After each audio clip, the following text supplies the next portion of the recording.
Well, it has happened. Probably the greatest controversy so far this year has officially happened, and it happened this week.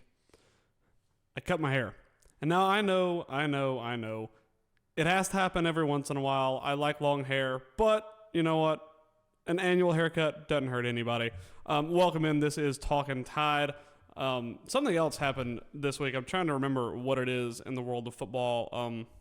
Oh, yeah, I remember. Brian Kelly got fired from his head coaching job at LSU. For those of you who didn't see it, it was everywhere when it happened. Was I surprised that it happened? No, not necessarily. I said on the Monday show, which was recorded on Sunday, hours before it happened, so I just didn't have a time to add that into the show. I was currently having family dinner when it happened, so I was shocked as anybody. Actually, no, I wasn't shocked as anybody. I had said it on the Monday show, if it happens, it would not surprise me. Do I think that Texas A&M beating LSU as badly as they did in Death Valley helped expedite the process? Yes, I do. I do not. If they make it a full-quarter game, I do not think that would happen as quickly as it did. It was announced less than 24 hours after the game had finished that he was fired, and that wouldn't have happened, I don't believe, unless if they had made it a full-quarter game. That doesn't happen. Now, would that have potentially happened at the end of the season? I believe so. I believe it was coming no matter what to LSU, that they would have to find a new coach after this season. But I believe that they would have taken their time and done it in the offseason and then tried to find a proper fit. Now they're going to be scrambling around. A lot of names being thrown around. Lane Kiffin just cannot stay out of the coaching carousel debate. I think that there's no real front runner yet. If I am putting money on it, I would say Kiffin still goes to Florida over LSU, although LSU potentially might be the better job. It depends on how you look at certain things. We could talk about that one day. We have a bye week coming up, so we got plenty of time to talk about coaching carousel, where the destination jobs are, all that good stuff. First things first, I didn't even do it. I want to welcome you in. This is Talking Tide. This is the Wednesday night show being recorded on Tuesday, so if any news happens and I don't get to cover it that happened on Wednesday, don't blame me. We'll talk about it in the Friday show. Today, actually, I want to do something a little bit different. I do not watch much of sports talk radio, period, because I want to have my own personal opinions on things. I don't want to be an echo chamber for someone else that you can listen to on another show. But there is one show that I always listen to. I haven't listened to it as much this year, just, again, because I want to have my own personal opinions. But my brother texted me and said, you know what? You got to go watch the Josh Pate segment on Brian Kelly, because he went full scorched earth on him. And I've never seen Josh Pate go full scorched earth on anybody. But some of the stuff that's coming out, that's being said about Brian Kelly, you've got former LSU players, guys who were injured saying as soon as they were put on an injury list, they were never spoken to again. Malik Neighbors posted that, some would call it cryptic video of him kicking rocks on Instagram. So there's a feeling out there that Brian Kelly was not very well liked at LSU, and I think that's confirmed. There was a lot of stuff, I believe, happening behind the scenes, and if you look at some of the stuff that's surrounding the program at the moment, it doesn't surprise me that no one's really saddened by this. I think if you watch some of Brian Kelly's interviews and his actions on the sidelines, I just never got the feeling that he was a morale guy. And when you go from someone like Ed Ogeron to Brian Kelly, the difference in personality there is otherworldly. Like there's just no comparison between the two. So I never thought Brian Kelly was the right fit. Do I think he could have brought something to LSU that Ogeron didn't? Sure. He could have brought some technicality to him, a little bit more scheming, all that kind of stuff. But if I'm LSU, I think you need a personality guy. I really do. I don't think that you need a person who can... You don't need a Steve Sarkisian type. Although I think Steve Sarkisian is a miles better coach than Brian Kelly. I think you need a personality type. You need an Ed Ogeron. You need a Lane Kiffin. You need a Les Miles, a Nick Saban, that type to fit there.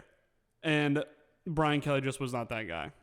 Personally, I don't believe he was that guy. There are people around that would probably defend him to a point, but the overall feeling around the camp and at LSU right now is he was not the guy. He was not the fit. And they let him go because of it. And also because the results on the field were not what they expected. So I think there was a lot of things that went into that. And now they go into the bye week. They have time to try and find a new head coach. We'll see an interim coach for the time being, I believe. I doubt they're going to find anyone before Bama. So that's going to be an interesting test for them. We'll talk about that after the bye week. We can get really into that and watch some film and do all that good stuff. But tonight's show I want to talk about, we always try and keep these middle of the week shows shorter because people have stuff to do. There's the World Series going on, all that kind of stuff. That game last night was crazy, by the way. I stayed up till 1:55 in the morning watching that. I'm not a big baseball guy, but I stayed up watching it. That was a good baseball game. So people have stuff to do in the middle of the week. You got work tomorrow, all that good stuff. We're going to try and keep this inside 20-25 minutes. So we're going to watch this Josh Pate thing, which is about 13 minutes long.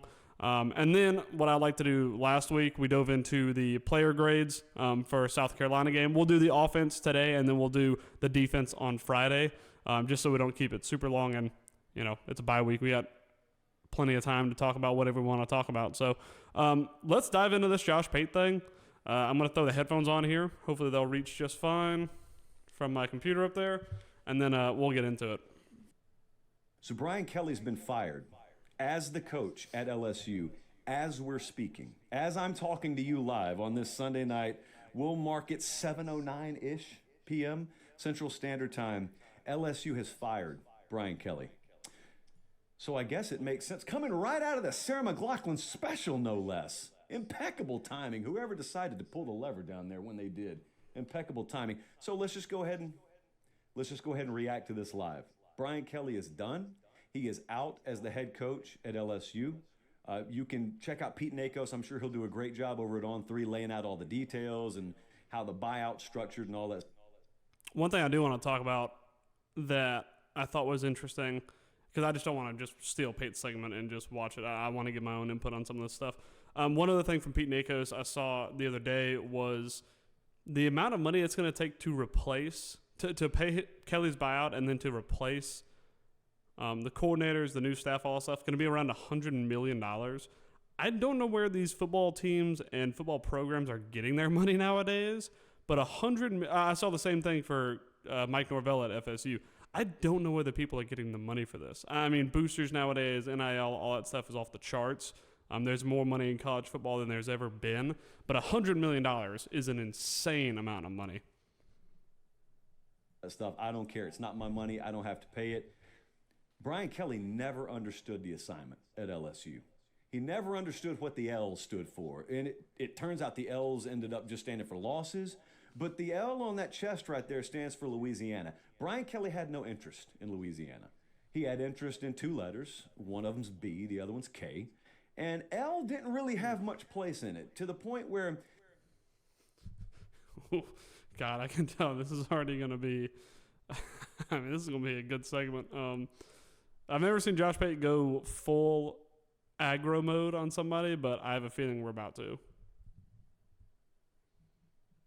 He got there and almost as part of this preconceived agenda flushed a lot of Louisiana people out of the building at Louisiana State University, including many who could have been very useful to him.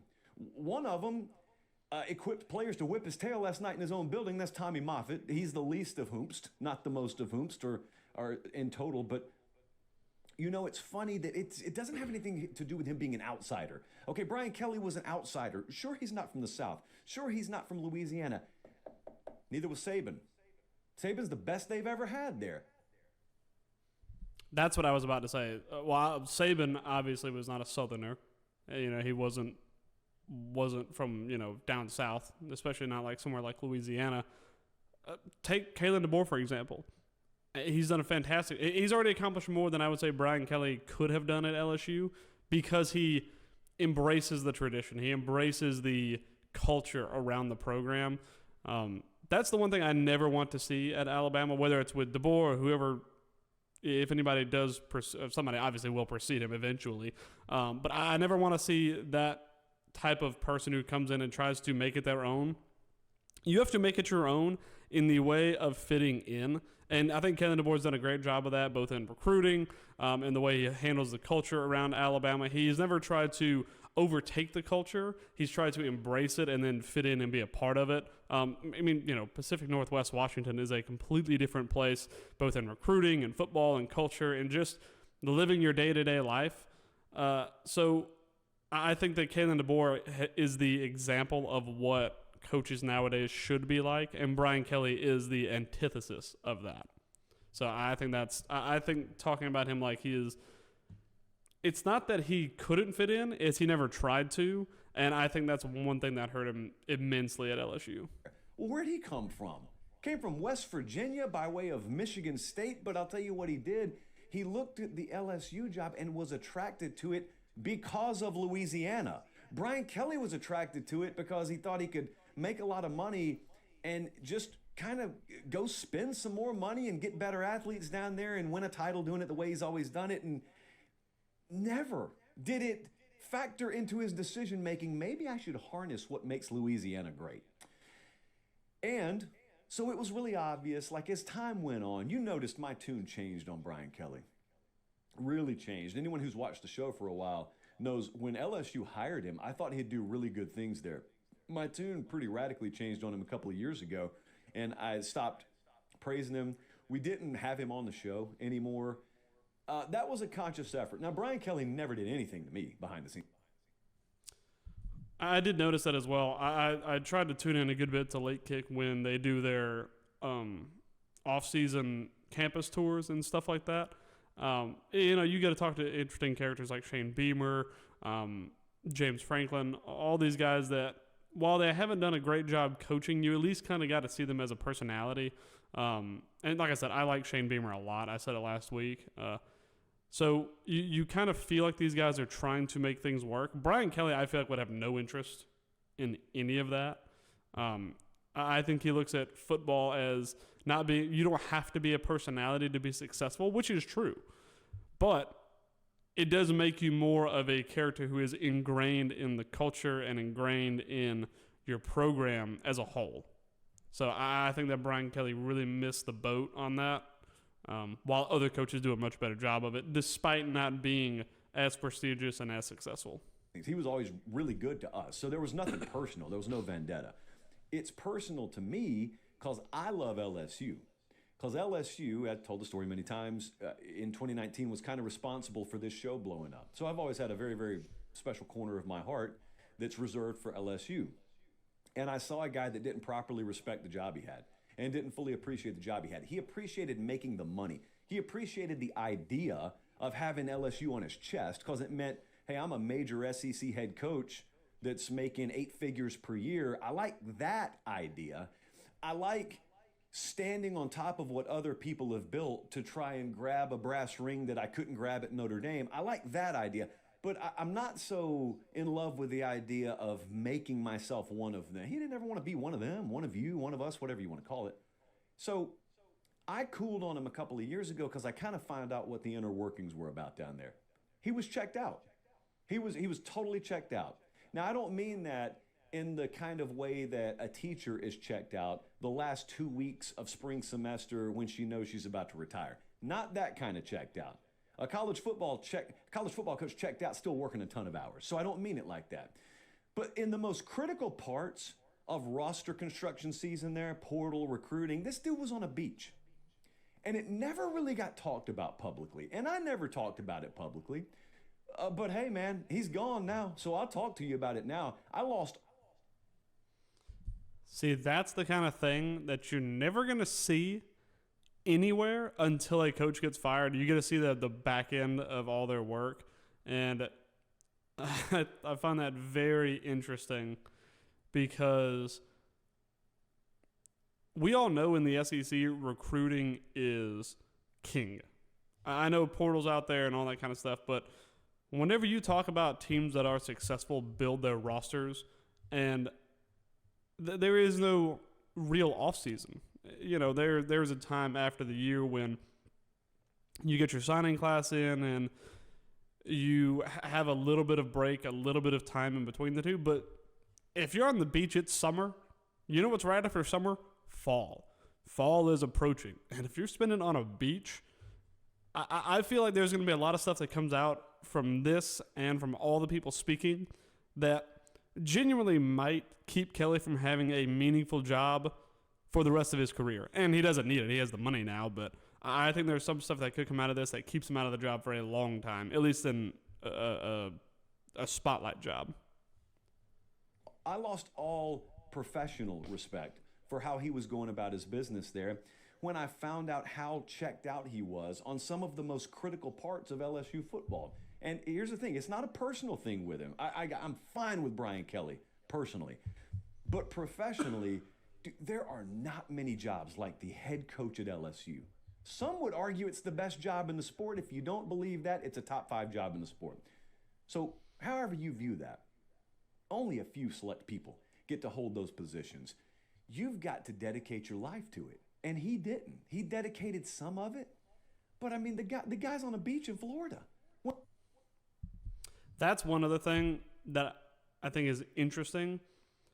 Whenever you land a spotlight job like that, take a Billy Napier, for example. Yes, he's got fired. Yes, he was not always the most successful, but he dedicated the hours. If I talk to anybody who knows Florida and is in deep at Florida, they respect Billy for the time he put in and the work he put in. Did he do all the right things? No. But he always put in the work. So far from what I've seen going around, Brian Kelly did not put in the work. So for me, it draws one of two conclusions. Either he was overconfident in his ability to coach a football game or manage a team in general, or he didn't care and was ungrateful, which is worse, in my opinion. If you don't care and you're ungrateful for what is undoubtedly a top 5, top 10 position in college football, being the head coach of LSU, I don't care who you are, being able to be a head coach and say, Bama's coming to Death Valley in the middle of November. We have a chance to play against them, and it has national title implications. That's a privilege. Most coaches fight their whole careers and never get that opportunity, and Kelly took it for granted. So I think that while I think he overestimated his ability to coach, I think he also was spoiled in a way and ungrateful to LSU for what they had given him as an opportunity. So I think that's another reason the split was so decisive and not ugly, but very cold. If I look at a split for a guy like Billy Napier, it wasn't necessarily a cold split. There's still mutual respect and admiration there. With Brian Kelly, I don't see it from LSU. When a lot of the most critical periods of the calendar are going on, and there are other folks just grinding away in that building, and in some cases, you're landing kids he knows very little about. Guys, they added staffers that in some cases he didn't know a ton about.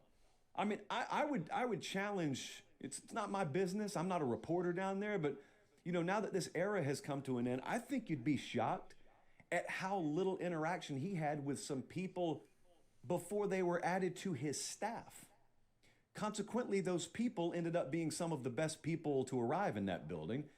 He made some additions there that ended up being train wrecks. So that's what had me check out on Brian Kelly. So you probably noticed, if you've watched or listened to the show for a while, you've noticed I had kind of a tone change about him. Well, that was why. That was why. I didn't have a lot of respect for the way he was going about doing things there. This can be the best job in the country. Hey, really quick timeout. We'll get right back to the video. Do me one favor. Make sure you're subscribed. It helps us keep the show free. Of ranking of the LSU. That's no disrespect to go subscribe to Josh Pate's YouTube channel. I appreciate the content, and we are reacting to it. So please go subscribe to formerly known as The Late Kick. Job, but this is such a bombshell. I don't want to overstate. I mean, I was kind of ready for this to happen today, so my first instinct was to give you my personal opinion of Brian Kelly. It's just pathetic to have watched how this went down the last few weeks. It was really obvious what the strategy was. The strategy was, and I got to give our folks at Notre Dame credit, man. There were a lot of people I disagreed with in the past, and they had the book on him. And so they had it figured out well before some of us did. So credit to them. But the strategy was position yourself to take credit if it works And then when you see it not working, reposition yourself to be sure there are several bodies in front of you to throw under the bus. That right there is my biggest problem with Brian Kelly. Always has been. There was an interview he did during the Florida game, after the Florida game, where they won. It was 20-10 or whatever it ended up being. The defense had 5 turnovers in that football game. If my defense gets 5 turnovers and I score 20 points, I am staring at the offense saying, what happened? Something seriously wrong happened in this game. Did we turn the ball over 5 times as well? No? Okay, what happened on offense? That's something we have to figure out Monday. What did he do in an interview? Well, a reporter asked him and said, well, your defense played great. They got 5 turnovers, but your offense only scored 20 points this week. What happened? And the first thing Brian Kelly wants to do is fire off on that reporter and say, I'm so sick of you guys coming in here and being negative and this and that. What are you talking about? You are a team and a coach that consistently underperform and lose games you're not supposed to lose because of stuff like this. Because you can't say, yes, we had problems. I'm glad we won the game, but we need to go look at this on Monday and say, what happened in this game? We got 5 possessions, and we won 20-10. We put up 20 points. Outside of Southeast Louisiana University, LSU did not put up more than 25 points all year. Actually, I think they scored 26 against Texas A&M. So you can't go sit there and say there's nothing wrong with this offense, because there clearly is. And if you believe there's nothing wrong with this offense and say, oh, well, 20 points is enough, you shouldn't be surprised when you do get fired.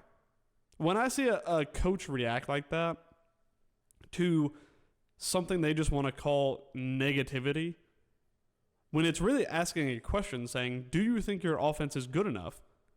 And in his own way, he said, yes, our offense is good enough. We put up 20 points and won the game. Okay, well, what happens when a team can score 30, 40, or 50? Is your offense good enough then? Because if your defense doesn't get 5 takeaways, what happens? 20 points is not good enough to win. But instead of taking ownership of that and taking on the criticism, he wants to fire back and be aggressive and say, oh, well, we won the game. That's not how college football works. And for me, that was the first real big red flag this season. There have been plenty of other ones that I've seen in the past from Brian Kelly, but that was one of the real big ones. You don't get to see behind the scenes of coaches very often, but I think whenever they fire off like that, they tell you a lot of what goes on in the back end of their program. Long before it's time for yours to be thrown under there. And that was the case last night. I mean, you know how pathetic it is to sit there and scream in the face of another grown man. I did see this as well. I don't know if this is exactly what he's going to talk about, but whenever Texas A&M scored that kick return, I think it was a punt return, he went over to the special team coaches and the special teams coach, and he said, it was something along the lines of, that play is why you're going to lose your job, or something like that. It was from like a snippet of TV, and you were reading his lips, but you could read them pretty well. And it went along the lines of, that play is why you're going to lose your job this week, or something like that, which is crazy for a coach like Kelly to say, and kind of ironic, honestly. I don't care if he's your subordinate, he's on your staff, he's making fractions you do. Every single offensive play call is coming through those headsets, and he hears every one of them. For you to sit there afterwards, special teams, offense, defense, whatever, and act shocked and scream, what are we doing, with a bunch of expletives thrown in, knowing good and well cameras are zoomed in on him, that's done with purpose.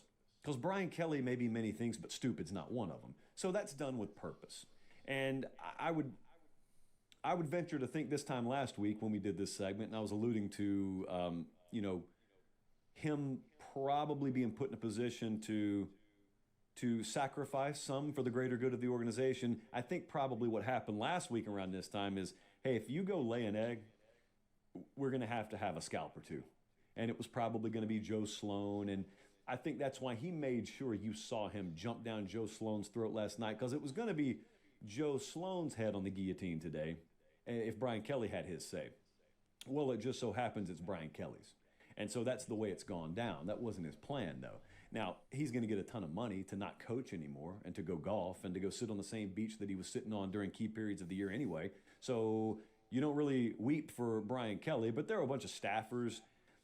They're grown adults, man. They're grown men. They're making good money in their own right, but I thought they were put in such a compromised position. It's one thing if you got a head coach fully checked in.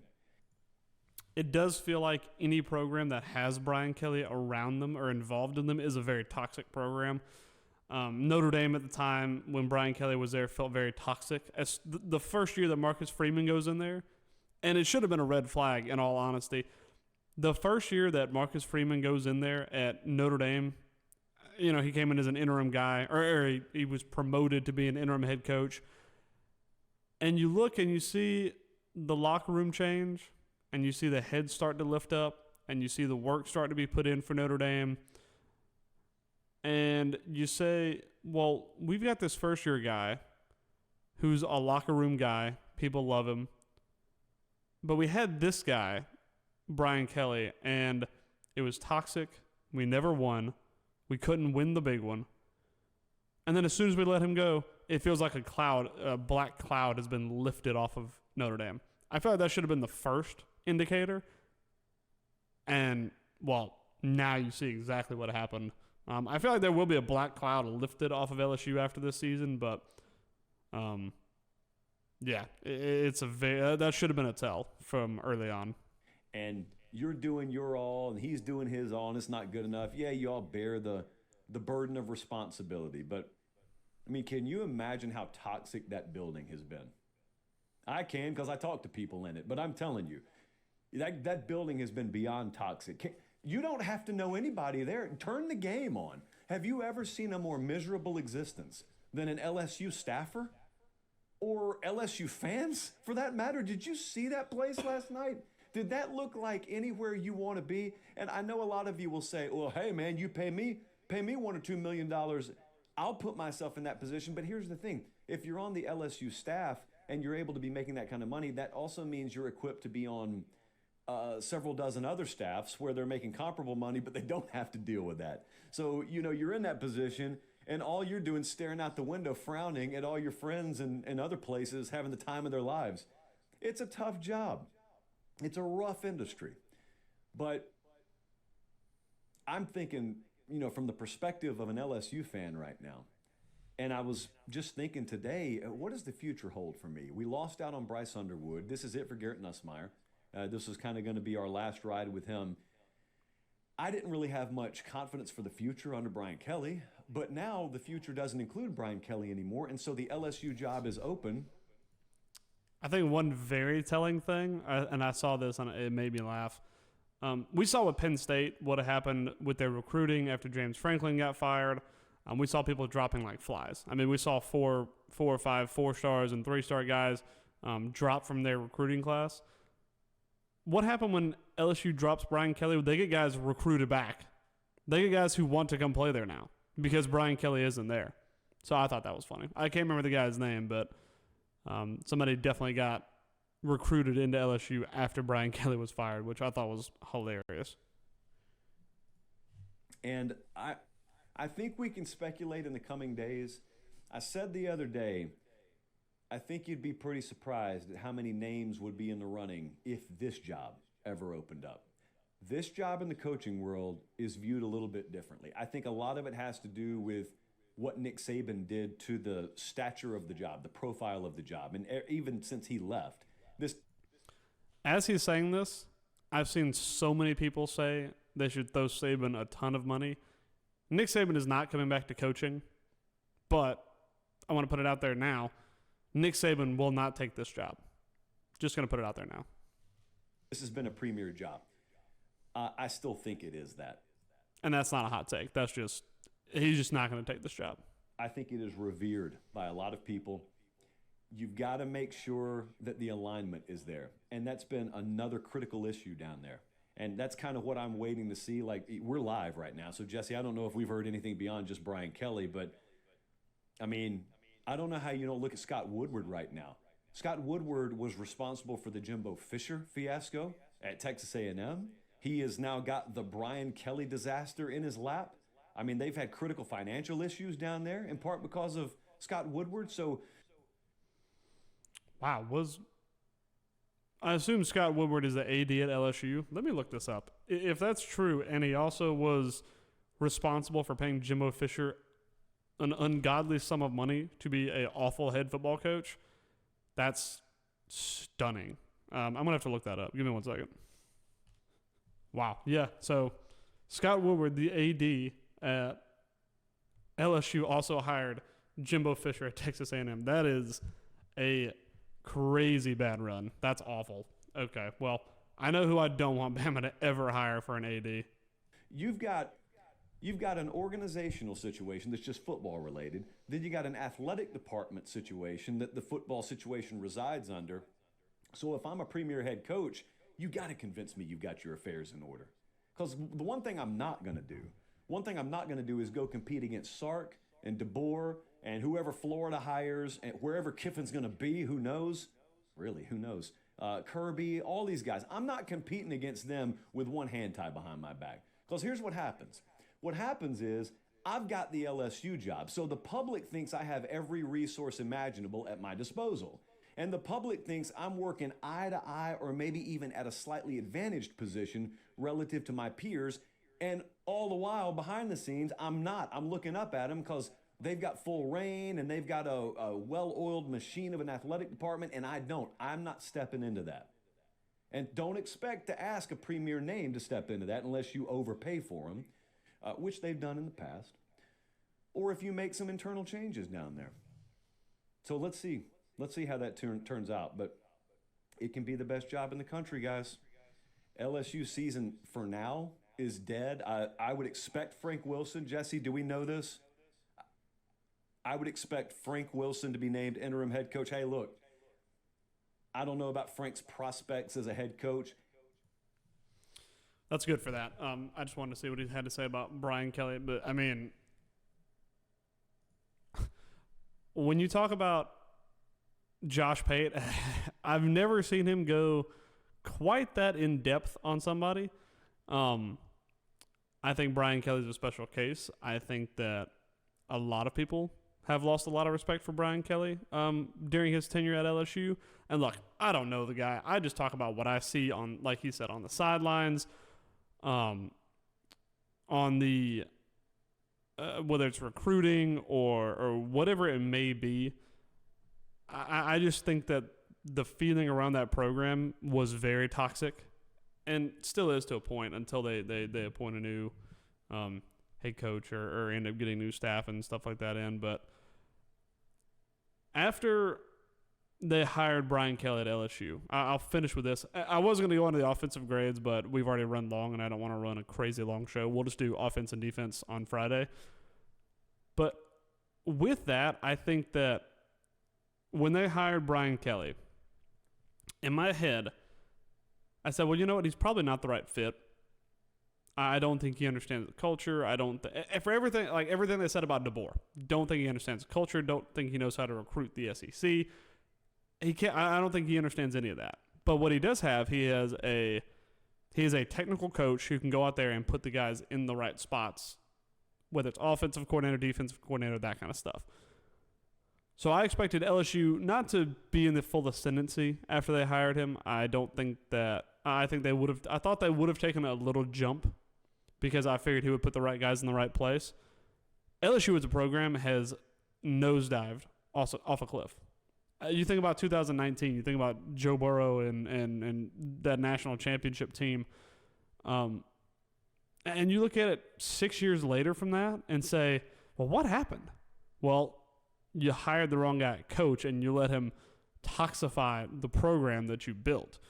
You look at guys like Nick Saban and then Les Miles and then Coach O, and you say that's a program that has had the premier head coach, maybe not so much in Coach O, but he was a personality that everyone rallied behind, and he put together a really good football team. But you look at those guys and you say, we've had the premier head coach in college football, one of the premier head coaches in college football every single year from here on, from since Saban to now. And then you hire Brian Kelly, and that program falls off a cliff. And then you look at a program like Notre Dame, who fires Brian Kelly, and that program starts to be in the ascendancy. I think that tells you everything you need to know right there. I think that there was a breath of fresh air whenever Notre Dame fired him. I think there will be a breath of fresh air now that LSU has fired him. I don't think they'll be successful this season or whatever it may be going forward.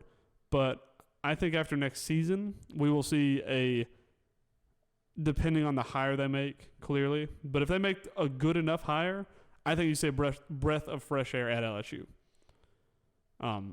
Same way you did with Notre Dame. And do I think Kelly takes another job? Why would he? The amount of respect that he's lost in these past couple of days is enormous. I don't think it's repairable. And he made his money. He went out and he did what he wanted. He like he said, he's throwing people under the bus. And I think he is happy enough going golfing or sitting on a beach or whatever he wants to do for the rest of his life. I don't think it's going to be getting into coaching. It's not going to be getting into media. He's not going to be on game day. Honestly, I think that's the last we see of Brian Kelly in the college football world, personally.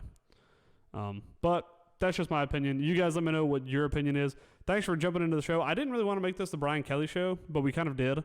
And again, we've run for as long as I want to on this Wednesday night show. I appreciate you guys tuning in. Don't forget to hit that thumbs up button. Hit the subscribe button if you would like. We will be doing a Friday night show.